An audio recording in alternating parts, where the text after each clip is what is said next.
क्या आपके साथ भी कभी ऐसा हुआ है कि किसी ने आपको बहुत ही सुंदर सा गिफ्ट दिया हो, कोई डेलिकेट सा उपहार दिया हो, जैसे कप है या कोई ख़ास उपहार दिया हो और आपने उसे बहुत ध्यान से रखा हुआ हो, पर अचानक से वह चटक करके टूट जाए? उस पल में एक दर्द सा होता है, जैसे आपका दिल ही टूट गया हो। ऐसा लगता है कि सिर्फ़ यही एक दुनिया में चीज़ थी जो कि आपके बहुत क्लोज़ थी और वो वस्तु नहीं थी, कोई सिंपल सी नॉन लिविंग थिंग नहीं थी, बल्कि उस उपहार के साथ जुड़ी हुई काफ़ी सारी यादें थी आपसे, और वो यादें अब टूट चुकी हैं और आपसे चुराई जा चुकी हैं। हम सब ने कभी ना कभी किसी भी प्रिय चीज़ के टूटने का अनुभव किया ही होगा, और ये सिर्फ वस्तु का टूटना नहीं होता है, बल्कि वह हमारे लिए भावनाओं और यादों का एक बहुत ही अटूट हिस्सा होता है। वे चीज़ें हमें किसी खास पल, किसी खास व्यक्ति या किसी खास अनुभव की याद दिलाती है, जो हमारे दिल के करीब होता है। उस स्थिति में हमें यह एहसास होता है कि भले ये चीज़ें टूट जाएं, लेकिन हम उन्हें फिर से जोड़कर क्या एक नई कहानी बना सकते हैं? क्या किसी भी तरीके से वो वापस आ सकता है हमारे पास, ताकि जो भी उससे मेमोरी जुड़ी हो वो फिर से आ जाए?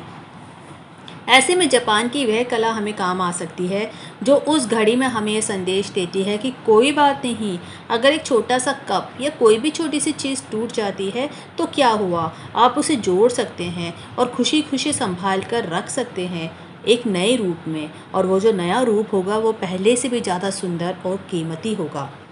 ये केवल वस्तुओं की मरम्मत ही नहीं है, बल्कि वे एक मानसिकता है जो हमें हमारी कठिनाइयों और जो इनकम्प्लीटनेस होती है, अपूर्णताओं को स्वीकार करने के लिए प्रेरित करती है। जब हम अपने प्रिय चीज़ों को ठीक करते हैं, तो हम उन्हें एक नई पहचान देते हैं, एक नया रूप देते हैं, जो कि पहले से अलग होता है।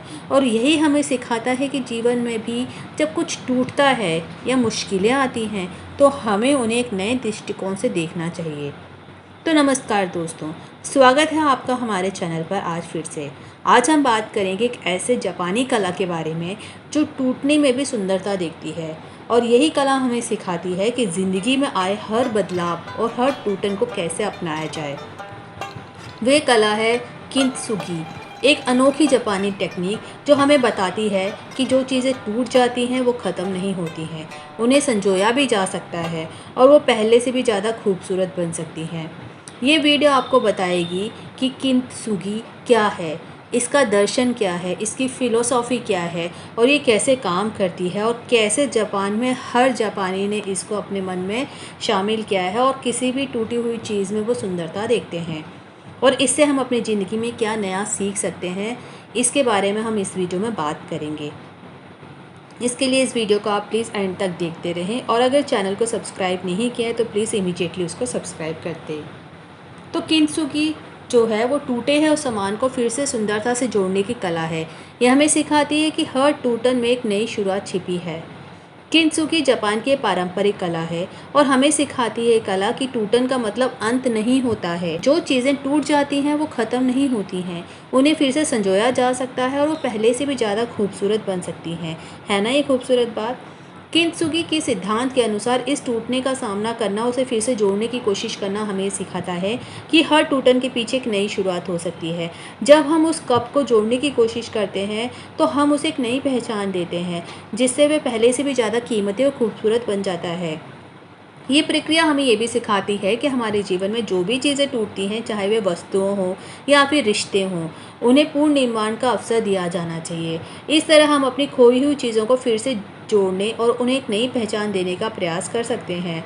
तो चलिए सबसे पहले जानते हैं कि किंत्सुगी का आखिर में मतलब क्या है। तो जापानी भाषा में किंत्सुगी का अर्थ होता है सोने से जोड़ना।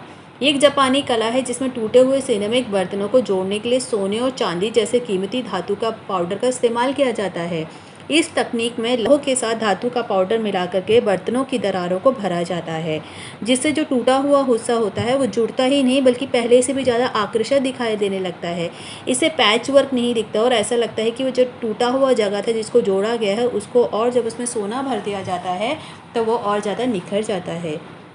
ये हमें सिखाता है कि टूटी हुई चीज़ों को ठीक करना सिर्फ एक मरम्मत नहीं, बल्कि एक नई रचना का निर्माण है। किंत्सुगी की कहानियाँ सदियों पुरानी हैं।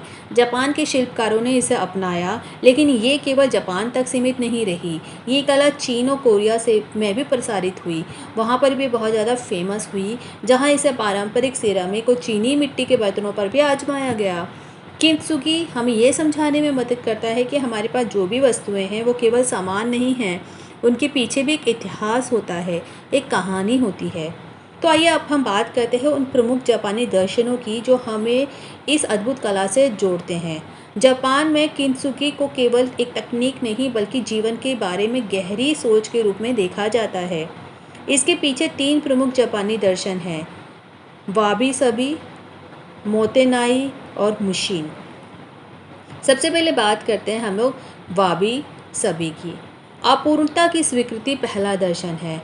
वाबी साबी जो कि अपूर्णता और क्षीणभंगुरता की स्वीकृति का प्रतीक है। वाबी सभी का मतलब है कि चीज़ों की अनियमितता और उनकी प्राकृतिक स्थिति को अपनाना। जब कोई चीज़ टूट जाती है, उसे जोड़ दिया जाता है, तो उसकी दरारें उसके इतिहास को बताती हैं। वाबी सभी हमें दिखाता है और सिखाता है कि हर चीज़ में उसकी खामियों के बावजूद भी खूबसूरती होती है। ये जीवन में भी लागू होता है। हमें अपनी खामियों से घबराने की बजाय उन्हें अपनाना चाहिए और उनके साथ जीना सीखना चाहिए। फिर आता है दूसरे नंबर में मोतेनाई यानी बर्बादी पर खेद। दूसरा दर्शन जो है बहुत ज़्यादा इम्पॉर्टेंट है, स्ट्रॉन्ग है। मोतेनाई यानी कि संसाधनों की बर्बादी पर खेद जताना, जो हमें सिखाता है कि किसी भी चीज़ का जीवन महत्वपूर्ण है और हमें चीज़ों का सम्मान करना चाहिए। जब हम किसी वस्तु को फेंकने की बजाय उसे ठीक करते हैं तो हम पर्यावरण की रक्षा भी कर रहे होते हैं और ये भी सुनिश्चित करते हैं कि चीज़ों का सही उपयोग हो रहा है। ये बर्बादी को रोकने का बहुत ही सुंदर तरीका है। तीसरा दर्शन शास्त्र जो जापान का बताता है वो है मुशिन, परिवर्तन की स्वीकृति। तीसरा और यह आखिरी दर्शन है मुशीन, जो कि हमें मानसिक शांति और परिवर्तन को अपनाने की शक्ति देता है। मुशीन का मतलब है मन की स्पष्टता। ये अवस्था हमें बिना पछतावे की चीज़ों को अपनाने और बदलाव को खुशी से स्वीकार करने का साहस देती है। अब तक हमने जाना कि किंत्सुगी केवल एक कला ही नहीं बल्कि ज़िंदगी को देखने का एक अलग तरीका है। किंत्सुगी का ये दृष्टिकोण हमें सिखाता है कि टूटना, बिखरना या बदलना जीवन का एक हिस्सा है। जब हम अपने जीवन में आए उतार चढ़ाव को स्वीकारते हैं तो हम खुद को पहले से ज़्यादा महत्वपूर्ण, बहुत ज़्यादा इम्पॉर्टेंट, बहुत मजबूत और बहुत ज़्यादा सुंदर बना सकते हैं। किसी भी पुरानी मेमोरी के साथ हम आसानी से जी सकते हैं। जब भी किसी चीज़ में टूटन आती है तो हमें उसे फेंकने की बजाय ठीक करने का प्रयास करना चाहिए। ये हमें हमारी कमजोरियों और गलतियों को स्वीकारने का साहस देता है। जैसे सोने की लकीरों से सजी टूटी वस्तुएं हमें उसकी यात्रा की याद दिलाती है, वैसे ही हमारी खुद की गलतियां और संघर्ष हमें एक नई दिशा देने में मदद करते हैं। किसी भी रिश्ते को टूटने से बचाएं। कभी किसी रिश्ते में दरार आ जाए तो उसको भरने की कोशिश कीजिए अपने प्यार से। तो दोस्तों, अगली बार जब भी कोई प्रिय वस्तु आपसे टूट जाए या जीवन में कोई कठिनाई आए, कोई भी रिश्ते में दरार आनी शुरू हो जाए, उसे अपनी कमजोरी मानकर त्यागे नहीं बल्कि उसे ठीक करके अपनी ताकत बना ले। टूटी हुई चीज़ों में भी सुंदरता होती है, बस हमें उसे देखने की नज़र चाहिए।